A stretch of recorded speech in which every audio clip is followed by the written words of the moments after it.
it comes to LinkedIn, you can't just hide behind words. Your personal brand, sure, it can start with the carousels, it can start with the selfies and the stories. Those are all great, and I use them all the time. But if you just stay limited to that, if you never show people who you really are, what does your voice sound like? How do you talk? What are your gestures like? What are your expressions like? This is what really brings your personal brand to life. And one of the best ways to illustrate that is I can tell you when I get on calls with potential clients, for example, in the very first call, they say, Nausheen, I feel like I've talked to you before. I feel like we've had a conversation before. You're so familiar because I've seen your videos and you're exactly the same. And I'm like, yeah, that's the idea. I want you to get a feel for, well, what is it like to talk to Nausheen? What would it be like if Nausheen's my coach?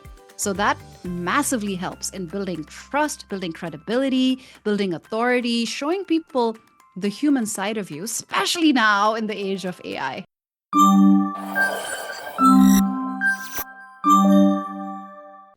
So hi guys, this is Eamon and I'm back with another episode of Mindful Marketing, and today we have Noshin with us, who is a speaker. You all know her. She's a speaking coach and she's also a founder of the conference Accelerator. And today we have a very interesting topic to talk about, that is why are speaking skills so important for your personal brand. So all over to you, Noshin. I want to know that were you always a confident speaker, or is it something that you developed over time? Well, first, thanks so much for having me here, Eamon. This is really exciting. I'm really happy to be here having this conversation with you. I have a little bit of a history when it comes to speaking and speaking in public. I was always that annoying kid who would get up in front of the whole family and start reciting the most boring poem. I have been in love with speaking to an audience for as far as I can remember. But that doesn't mean I was always good. It just meant I was interested. So while I didn't have crippling stage fright, I sometimes actually had the opposite. I had a sense of overconfidence because I had just been doing it for so long since I was a kid.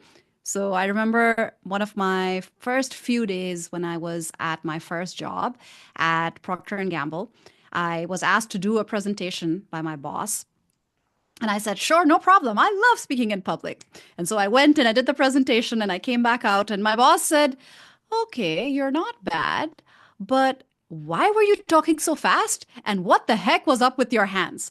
Turns out I was talking at like breakneck speed because I had so much adrenaline going and I was so excited. I just kept going and going and going. And my hands were just going crazy the whole time. And I had no idea. That was one of the first times that I realized that you need so many different things to work simultaneously to make an impact when you speak in public. So that's definitely a lesson that I learned in terms of how you have to have confidence, you have to know what you're talking about, you have to be aware of your body language, all of that in service of the message, in service of the audience. That's amazing. So when did you actually realize that you wanted to make speaking and communication your career? I took the long way around. After my job, my work at Procter and Gamble, where I was doing marketing and PR, I became a filmmaker. So it really took a 180-degree turn. I was a commercial film director for many, many years. But during this whole time, I never felt like I was doing something that was connected to my passion, connected to what I really wanted to do with my life.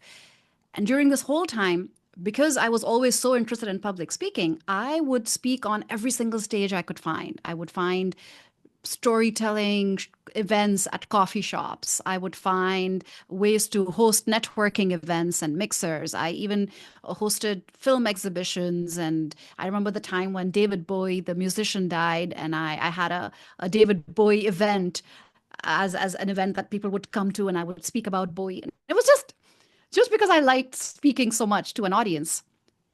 And this was somewhere in 2022 when I realized I've done all this speaking, and this is something that people actually tell me I'm good at, and I love it, but I've never tried to turn it into something that can be my career because I never had, weirdly enough, ironically, I didn't have confidence in the fact that that could be my full-time job. And that's when I first started taking all the things I had learned over 17 years of speaking on stages, eventually speaking on cameras, training people to speak on cameras, and took all of that and created my own public speaking coaching system, if you will, that now I use to train execs and entrepreneurs and founders, and they get amazing results. That's a very inspiring story. So coming to the topic, why do you think that speaking is very important when it comes to personal branding? Because you are someone who stands out on LinkedIn, but I don't see a lot of people on camera speaking up. There are usually a lot of carousels, written content. So how important do you think speaking is when it comes to LinkedIn, especially? When it comes to LinkedIn, you can't just hide behind words. Your personal brand, sure, it can start with the carousels, it can start with the selfies and the stories. Those are all great, and I use them all the time. But if you just stay limited to that, if you never show people who you really are, what does your voice sound like? How do you talk? What are your gestures like? What are your expressions like? This is what really brings your personal brand to life. And one of the best ways to illustrate that is I can tell you when I get on calls with potential clients, for example, in the very first call, they say, Nausheen, I feel like I've talked to you before. I feel like we've had a Yeah. conversation before. You're so familiar because I've seen your videos and you're exactly the same. And I'm like, yeah, that's the idea. I want you to get a feel for, well, what is it like to talk to Nausheen? What would it be like if Nausheen's my coach? So that massively helps in building trust, building credibility, building authority, showing people the human side of you, especially now in the age of AI. That's right. So what mistakes do you think people make when it comes to speaking? Because there are a lot of people who do not want to speak in front of the camera, even in front of a public, because they're too scared and they're shy. So what mistake do you think that people start making when they start speaking in public platforms? I would say the first mistake is not speaking at Yeah. all. The first mistake is thinking that, oh my God, I want to be better before I go on stage. I want to be more confident. I want to know more. I want to be more accomplished. Because the longer you stay silent, the longer you're hiding yourself, the Yeah. longer you're getting stuck, you're staying stuck in your career, in your entrepreneurial venture. So that's really the first mistake, not speaking at all. I always encourage people to just start speaking, and you're never going to be perfect. No one is Yeah. ever. Whether it's you look at the biggest YouTubers, you look at the biggest thought leaders, you look at the first time they ever did a podcast, the first time they ever stepped on stage. You probably won't even have videos of that because they're too embarrassed to share that. They don't want people to see it. So that's really the first one. But when people actually start speaking on camera or speaking on stages, the I would say the top three mistakes that I see them make. Number one, they aren't human enough. People think that they have to be perfect. They have to speak like it's a very eloquent essay that they've written with a lot of thought and precision and sophistication. But no, people just want to hear from other people. The more human you are with your imperfections and all, it works because it connects to the other person. So, number one mistake, absolutely feeling like you have to speak like a robot. The number two mistake is not practicing enough or feeling like I'm just going to wing this. Very often you'll see presentations where the speaker is too busy reading from the slides than Yeah. actually caring about whether or not the audience is there with them. Once you start reading from a slide or from a script, it's done. The audience doesn't care. Then they're like, I could have read this myself. You can send this to me in an email. Why am I here? You're not talking to me. So, reading from the slides, not being prepared, absolutely a big mistake that I see a lot of people make. Even senior leaders, right? People that have been doing it for a while, they still do that. And then the third mistake is just getting complacent. A lot of times you go, you do a presentation, you just want to get it over with, and you think, oh, let's just do this. Yeah. But essentially, you're losing out on a great opportunity to potentially further your career. You could impress management in a presentation and they will remember you. You can be more visible in front of your peers. You can attract more clients. You're doing a webinar, you're doing a podcast, you're doing a LinkedIn live event, you're creating a video. If you're going into it with the mindset of, I just have to do this, I don't like it, but I just have to do this, people are going to feel that too. And it's going to be useless. You're going to have lost that opportunity. So those are the three big mistakes that I see people making. That's right. I actually relate to that as well. So, what tips you want to give to those people who want to start off, their speaking journey? So, what are the top 10 tips that you think people should be following? Oh, top 10. Okay, great. That's a lot of numbers. So, one is being very, very clear on the message. Very often I see people creating new presentations or new talks for every single event. Aim to have a signature presentation, aim to have something that you really stand for. You might get bored of saying the same thing over and over, but your audience won't. They will associate it with you. So, creating very clear messaging that you follow each time. That's the first one. The second one would be making sure that you have that inner confidence, aiming to reframe nerves. People sometimes have the imposter syndrome. They feel that I don't deserve to be on this stage. Why am I speaking? There are other people that are more qualified than me. Aim to work through that instead of faking confidence because that doesn't work. The third thing would be to work on your delivery skills to really understand what does strong speaking look like. If I really like seeing someone on camera or on stage, why do I like that? Is it because this person is using their body language a certain way? Is it because they're using their voice a certain way? Are they telling some stories that are very interesting for me? Aim to understand what are these tools and then use those tools in the way that you speak and that you show up. And then I would say all the rest is practice, just getting reps in. So those are the three most important ones. And if you're talking about 10, then I would really say 4, 5, 6, 7, 8, 9, 10 is all about Yeah. making sure that you practice so much, especially in the real world. I don't know if you follow Lara Acosta. Yeah. She's a client of mine. A few days ago, she posted something about how she wanted to become more and more confident. This was during the time we were working together. And she literally went and said yes to every single speaking opportunity. She was on podcasts, she was on events, she was traveling and just speaking, speaking, speaking because she wanted to make sure she got so many reps in that she never felt nervous again, that she never felt like this is something new. It just became so easy for her to create that sense of this is who I am, this is what I'm going to be talking about. So practice and getting the reps in is just invaluable. That's amazing. Those are amazing tips. So you talked a lot about gestures as well. So how important do you think is your facial expressions and your gestures when it comes to speaking? Because a lot of people, even me, we don't focus on that. We focus on, being fluent when it comes to speaking. So how important do you think is that? And how can we improve it as well? Yeah, it's very important because people actually get a sense of what you are implying, the things you may not be saying through your body language, through your facial expressions. I work with a lot of clients who have a poker face. So they're just not saying anything, not expressing anything. They're talking about interesting things, things they're passionate about, but with no expression, no energy. And that creates this uncomfortable feeling with the audience because there's no connection, there's no coherence between what they're saying and what they're expressing with their body. So it's very, very important because we pick up all these psychological clues as the audience, and that's something that every speaker should be aware of. In terms of what you can do, build intentionality.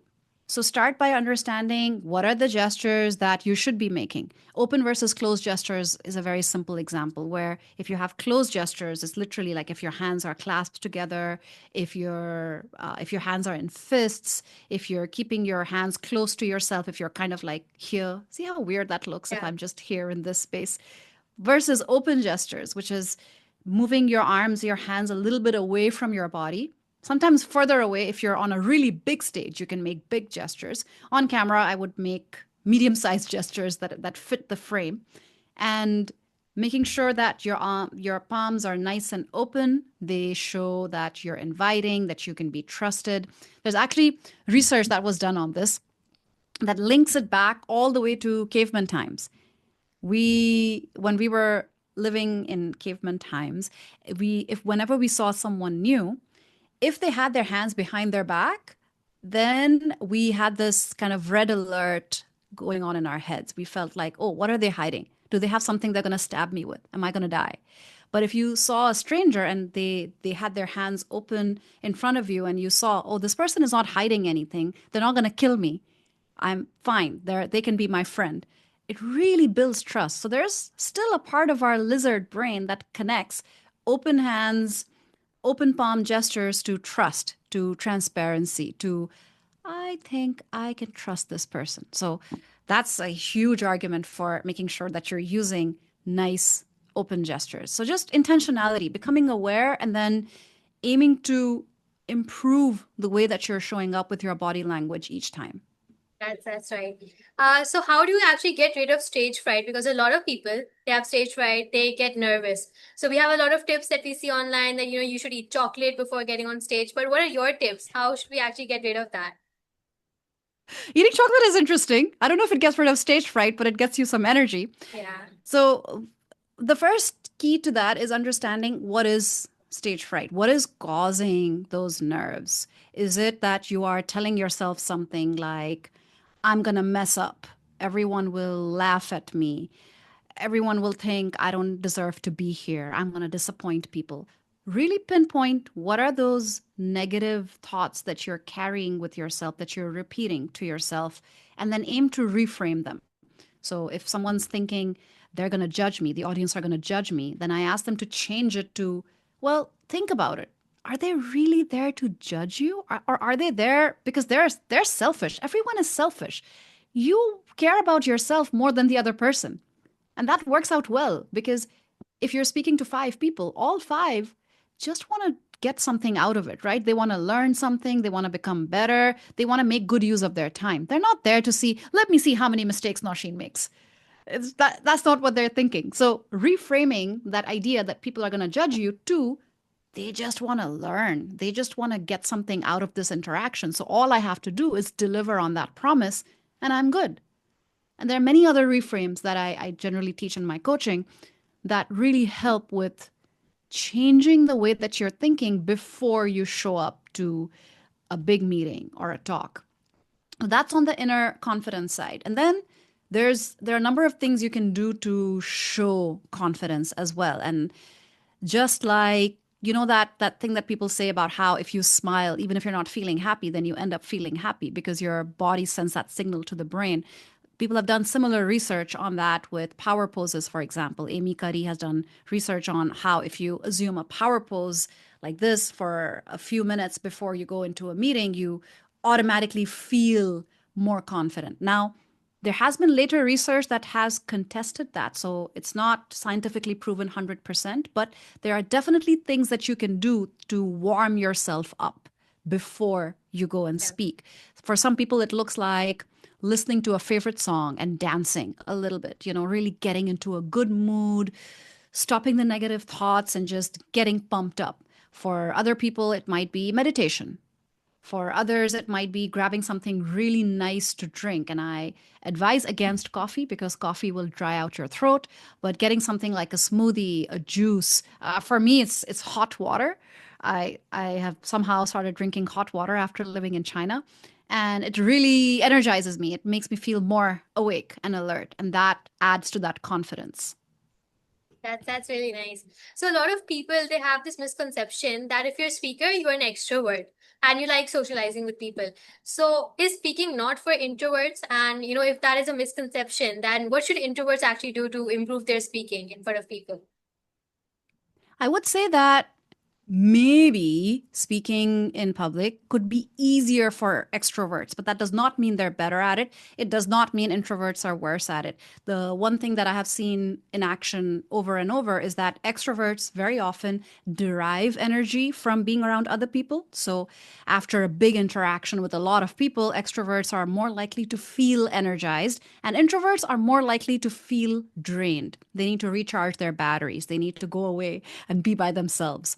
Yeah. But how you perform in the moment, there are a number of fantastic introverts, including ex President Obama, for example. And people are very surprised when I tell them that, yeah, he is a self proclaimed introvert who had to learn how to be comfortable in front of an audience. And he learned the art of public speaking and then became one of the best public speakers of our time. It's absolutely possible to be a great speaker, regardless of your personality, regardless of your experience, regardless of your age.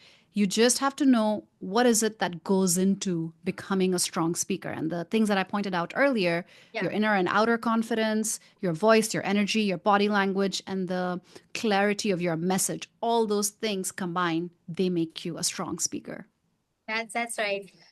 So Nausheen, you're like speaking all the time. I've seen you at different type of events. And personally, because when I'm doing podcast, I often feel that my social battery is getting drained from speaking to a lot of people. So I want to ask this, for myself as well. So how do you actually deal with social anxiety and, making sure that your battery does not get drained because you're speaking to a lot of people, I'm sure.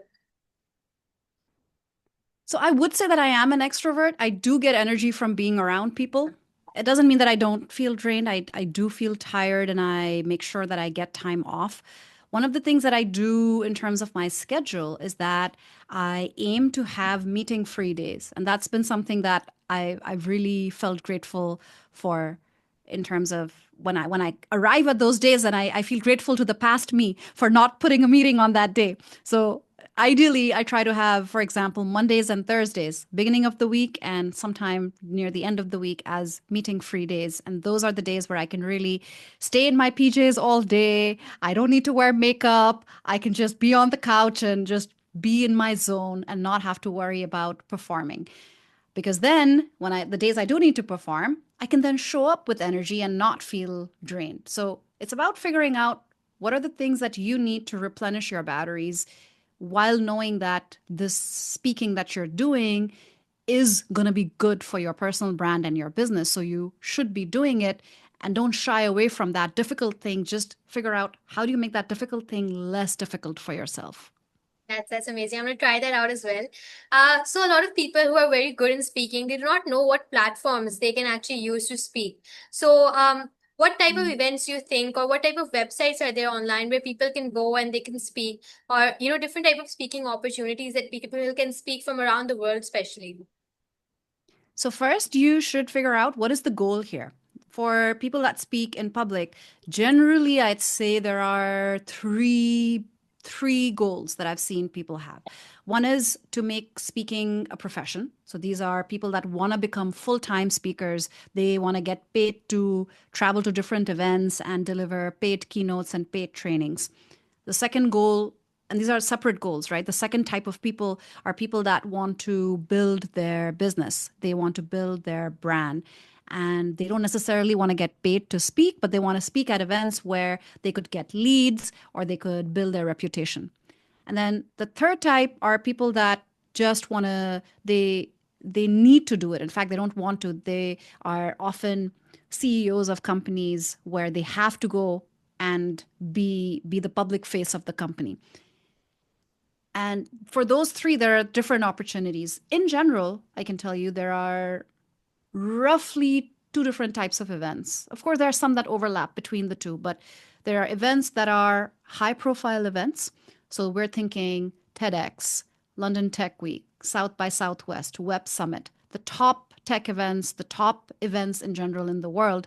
They generally don't pay their speakers because they're so high profile. And for that, what you really want to do is you want to get in to build your reputation, build your credibility.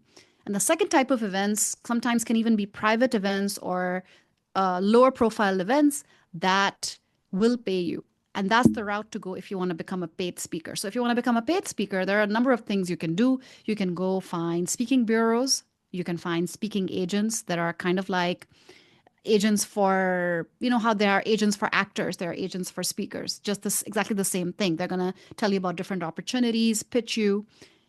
If you want to go the other route, then you would hire a PR agency or you can try to find events and pitch yourself. And that you have to really build from smaller profile events to medium to higher profile events to show them that you have the credibility, you have the experience. That's right. That was amazing, the information that you gave. So I want you to tell me about your business, Conference Accelerator. That what is it, and what aim do you actually want to achieve from it?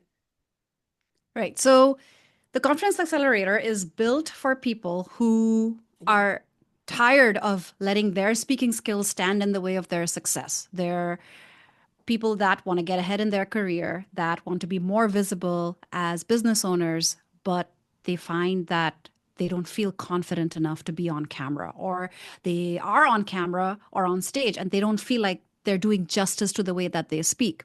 So the Conference Accelerator is a program that combines live coaching with a course, with masterclasses and community support. So it's really a full program that I've built because I realized I can't just give people a course and say, go become a better speaker. It's not possible to do it without practice. But then if you are practicing, it's great to actually have an audience because, of course, you can practice with me as your coach, and I do that all the time with my one on one clients.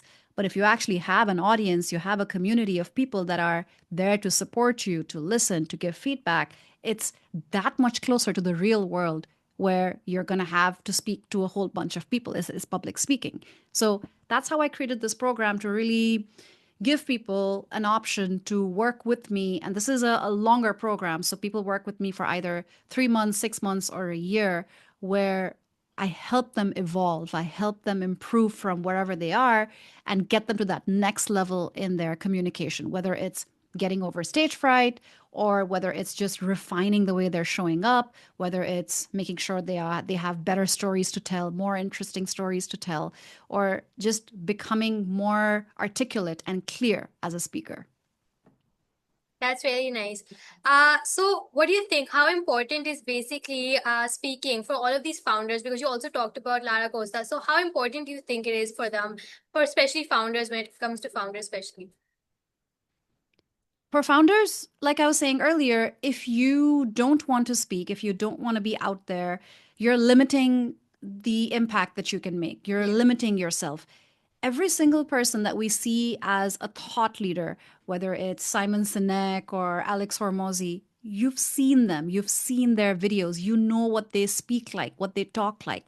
That's part of what makes them thought leaders. Of course, it's also having something interesting and important to say, but we want to see people. Yeah. That's essentially, I mean, it's a success of TikTok, of YouTube, of the biggest platforms in the world right now, Netflix. What are they all about? They're about us seeing other people.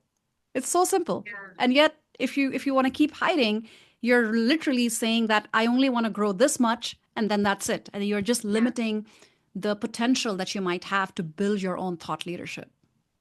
That's right. So I have a little bit of an AI question that a lot of people, especially those who actually fear public speaking, they think that they can actually make an AI avatar. A lot of people are doing that. I've seen people do that. So do you think about all of these AI avatars? Do you think that they can actually replace a real life speaker? And could they have the same emotions, same gestures as us? But what do you think? If I was an AI avatar right now, how would you feel? I won't be connected, of course, because it's not going to be a real human. And would you think you'd be able to tell? Yeah, I would. I would be able to. That's what I feel like too. I have seen quite a few of them. Some of them are really good, I have to Yeah. say. Some of them are really, really good. It's only when you really watch very closely and you notice a glitch somewhere or you notice the mouth doesn't quite fit the words. And that's when you realize, oh, I guess it's not a human. But once you do that, the trust is broken. It's really that because now, especially with AI, you don't know if you're talking to an AI assistant or to a real human. You Yeah. don't know if how much someone is using AI in their written posts, so you don't know if it's really the person or it's just Yeah. AI. If you're adding that to your own presence, then yeah, you're just endangering the trust that you might build. But That's true. who knows? Maybe in the future, AI clones will get so great and so refined that we really won't be able to tell the difference. And I don't know. I'm equally scared and excited for that. I don't know what I feel more because I love technology and I love AI, but I also love the human connection. So I'm conflicted on that one. Same. So how do you think that a person should actually position themselves as a speaker on LinkedIn, especially? Because, for example, if I want to, start my LinkedIn profile and I want to be known as a Mhm. speaker, so how should I actually start off? Because I just can't, just wake up one day and make videos. So what should I actually start off with? So in terms of how to start, you figure out one video that you want to make. Just start with one video. Figure out a post that you've done that went really viral or a message that you know that you can give people.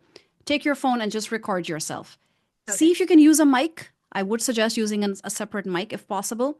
And then just put it online. Don't aim to make it too polished and see how people are receiving it and then make one more and make one more. And that's how I started many many years ago where I just started making videos and they weren't very good, but they do show people who you are and then you see them yourself and you improve. That's really nice. So this brings us at the end of the podcast, Nausheen. Thank you for being here. At the end, you want to give any advice or any message out to our audiences? Don't stay invisible. The longer you stay invisible, the more damage you might be doing to your career. So aim to do that hard thing of being on camera, being on stage, telling your story, because that's what's actually going to help you Yeah. build your career, your visibility, and your business. Thank you. Thank you so much for being here.